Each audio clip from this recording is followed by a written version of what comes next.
adik-adik, ketemu lagi di kelas kakak guru. Nah, adik-adik gimana nih kabarnya? Baik kan kalian semua? Nah, di sini kakak mau membahas materi tentang kalor. Tapi sebelum kakak membahas tentang materi tentang kalor, adik-adik bisa like, komen, dan subscribe dulu ya.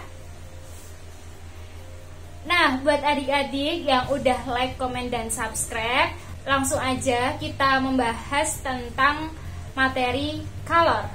Sebenarnya adik-adik tahu nggak sih kalor itu apa? Kalor itu adalah energi yang diterima atau dilepaskan oleh suatu benda. Untuk kalor, satuan kalor adalah kalori atau joule. Nah, kalau kalian masih bingung, sebetulnya kalor berpindah. Nah, buat adik-adik yang masih bingung, sebenarnya kalor itu tadi kan kita sudah bahas energi yang diterima atau dilepaskan oleh suatu benda. Kalor berpindah secara alamiah dari benda yang bersuhu tinggi, jadi benda yang bersuhu tinggi, kemudian dia ke suhu yang paling rendah, jadi dia turun ke suhu yang paling rendah. Kemudian satuan kalor tadi kita bisa tahu bahwa kalori atau joule.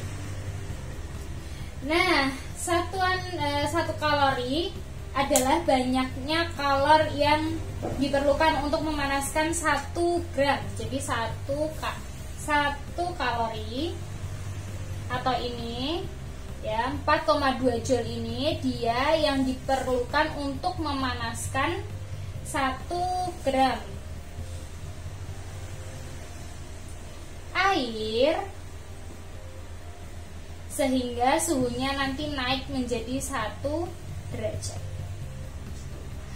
Nah, untuk selanjutnya kalau kalian masih bingung satuannya, kan 1 kalori tadi 4,2 joule. Kemudian 1 joule-nya, karena ini 4,2 joule, 1 joule-nya itu adalah 0,24 kalori. Untuk rumus kalornya atau persamaan rumus kalor, yaitu dimulai dari C besar sama dengan Q besar per delta T, atau bisa juga disederhanakan jadi C besar sama dengan M kali C. Untuk C-nya sendiri itu adalah kapasitas kalor. Untuk Q-nya dia itu adalah banyak kalor. Kemudian untuk delta T itu adalah suhu atau perubahan suhu ya.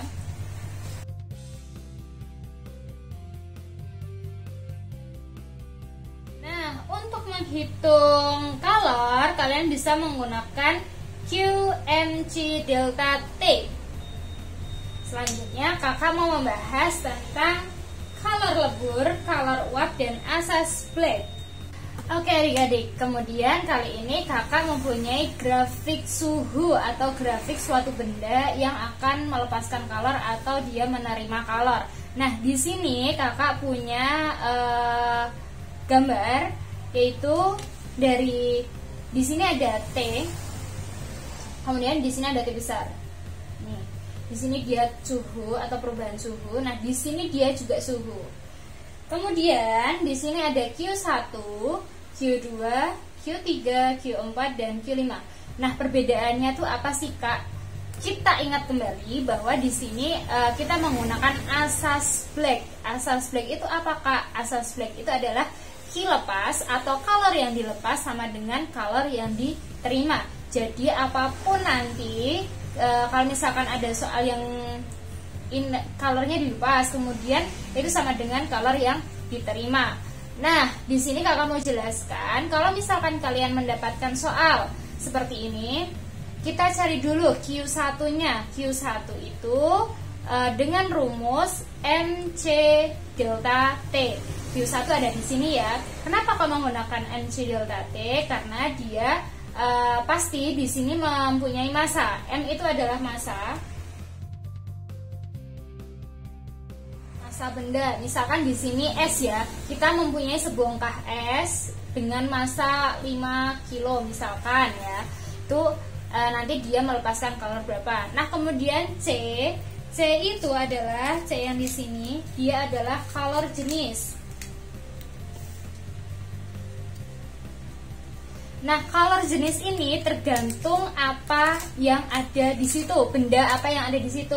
Misalkan di sini tadi sebongkah es, berarti kalor jenisnya kita menggunakan kalor es. Nanti biasanya di soal juga bakal diketahui kalor jenis itu nilainya berapa, bakal diketahui. Kemudian delta T ini adalah perubahan suhu. Tadi udah ya, perubahan suhu.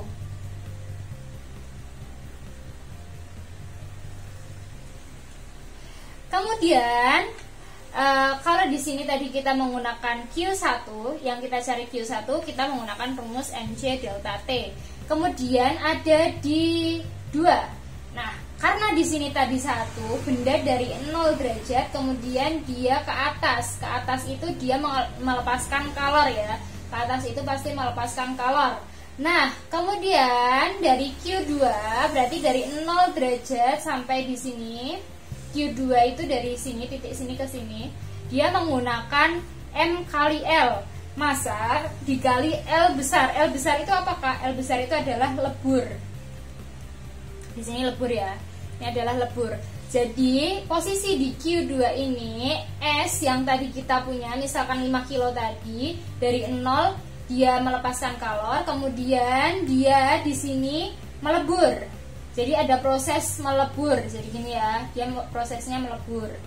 Nah, nih dia pakai lebur, jadi massa dikali leburnya kalau akan mencari Q2.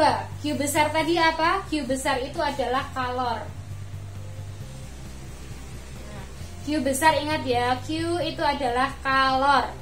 Nah, kemudian kalau dari Q2 ke Q3 di sini, di bagian sini, dia itu juga melepaskan kalor. Nah, makanya di sini dia menggunakan sama seperti yang di atas. Kalau di sini tadi dia bisa tergantung dengan bendanya. C yang di sini, C kalor jenis tadi dia tergantung dengan bendanya. Misalkan di sini CS atau C air atau C uap.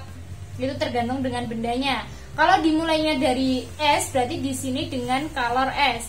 Nah, di Q3 ini dia melepaskan kalor kembali, tapi bendanya sudah berubah karena dia tadi sudah melebur dari sini ya. Q2 tadi sudah melebur, dia ke atas, dia melepaskan kalor, tapi dia sudah bukan lagi berbentuk dengan es, tapi dia sudah mencair, berarti dia menggunakan kalor air ya, karena dia sudah mencair, dia menggunakan kalor air. Rumusnya sama seperti yang pertama, Q1 M C delta T, tapi C di sini dia menggunakan air karena dia sudah melebur ya. Nah, yang selanjutnya Q4 dia M kali U. Kalau di sini tadi lebur, di sini sudah menguap. Karena dia leburnya sudah ada di Q2, dia di sini melakukan proses penguapan. Jadi kita menggunakan uap. Uap. Jadi kita pakainya M massa kali U. U itu adalah uap ya, kalor uap. Nah, di sini kalornya kalor uap. Nah, yang terakhir Q5. Q5 itu sampai atas sini dia sudah menguap ya. Jadinya dia menggunakan massa dikali kalor uap dikali delta T. Delta T ini tadi adalah perubahan suhu. C-nya karena dia sudah menguap, jadi kita menggunakan kalor jenis uap. Nanti di soal biasanya ada kalor jenis uap itu nilainya berapa. Kemudian massa juga menggunakan massa yang pertama tadi, massa S tadi berapa. Nah, di sini ketemu dengan Q5. Nah, setelah ini kakak mau kasih kalian contoh soalnya seperti apa. Setelah ini kalian simak ya contoh soalnya.